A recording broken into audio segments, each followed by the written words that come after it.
আসসালামু আলাইকুম, welcome back to marriage mom kitchen. কেমন আছেন সবাই? আশা করি ভালো আছেন। আল্লাহর অশেষ রহমতে আমিও ভালো আছি। বন্ধুরা, ফিরে এলাম নতুন আরও একটি রেসিপি নিয়ে। আজ আপনাদের রান্না করে দেখাবো করলা ভাজি। কীভাবে তিতা ছাড়া সবুজ কালার রেখে করলা ভাজি করা যায় তার একটি সহজ রেসিপি নিয়ে চলে এলাম। তো বন্ধুরা, না টেনে পুরো ভিডিও জুড়ে সাথে থেকে রেসিপিটি দেখে নেওয়ার অনুরোধ রইল। চলুন মূল প্রিপারেশনে যাওয়া যাক। করলা ভাজি করার জন্য প্রথমে চুলে একটি প্যান বসিয়ে নিয়েছি। দিয়ে দিলাম 1/4 কাপ সয়াবিন তেল।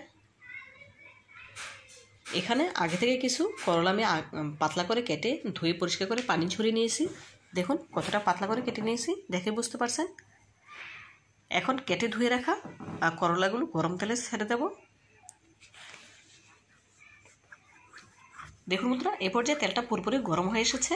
এখন গরম তেলে করলাগুলো ছেড়ে দিলাম। এই পর্যায়ে এর সাথে অ্যাড করে দেব কিছু পেঁয়াজ কুচি, দেব কয়েকটি কাঁচামরিচ, দেব কিছু রসুন কুচি, দেব পরিমাণ মতো লবণ। চাইলে আপনারা সামান্য একটু হলুদ অ্যাড করতে পারেন। আমি কিন্তু এখানে কোনো হলুদ দেবো না, হলুদ ছাড়াই এই করলাটা ভাজি করে নেব।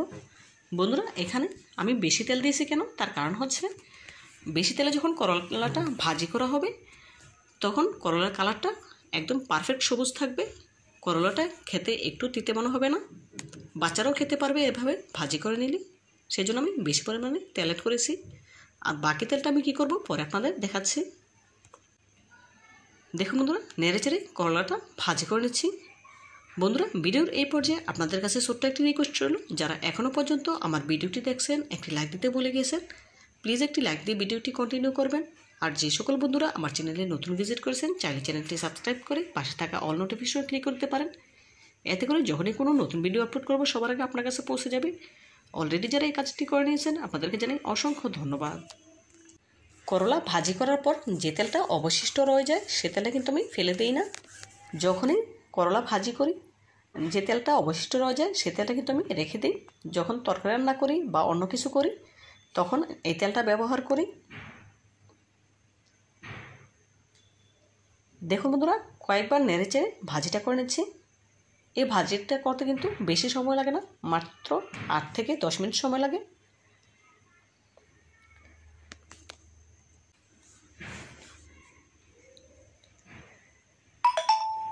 দেখুন বন্ধুরা, করলাটা কিন্তু আমি নেড়ে চেড়ে ভাজি করে নিচ্ছি। আপনারা অবশ্যই একবার হলো এভাবে করলা ভাজি করে খেয়ে দেখবেন, একটু তিতে মনে হবে না, খেতে খুবই ভালো লাগবে। অসম্ভব রকমের মজার হয় এই ভাজিটা খেতে।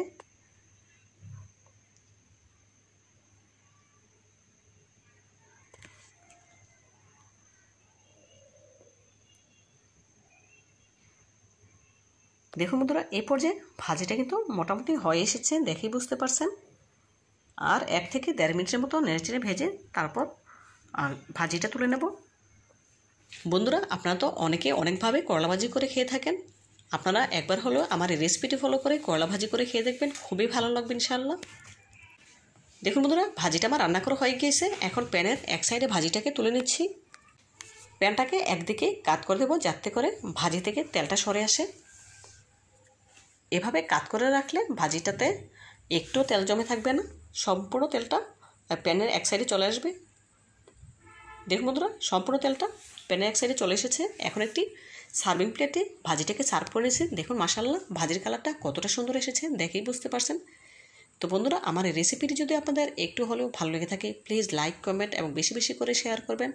আর আমার চ্যানেলটি সাবস্ক্রাইব করে আমার পাশে থাকবেন। আজকের মতো বিদায় নিচ্ছি, দেখা হবে নতুন কোন রেসিপিতে। ভালো থাকবেন সবাই আর আমার জন্য দোয়া করবেন। আল্লাহ হাফেজ।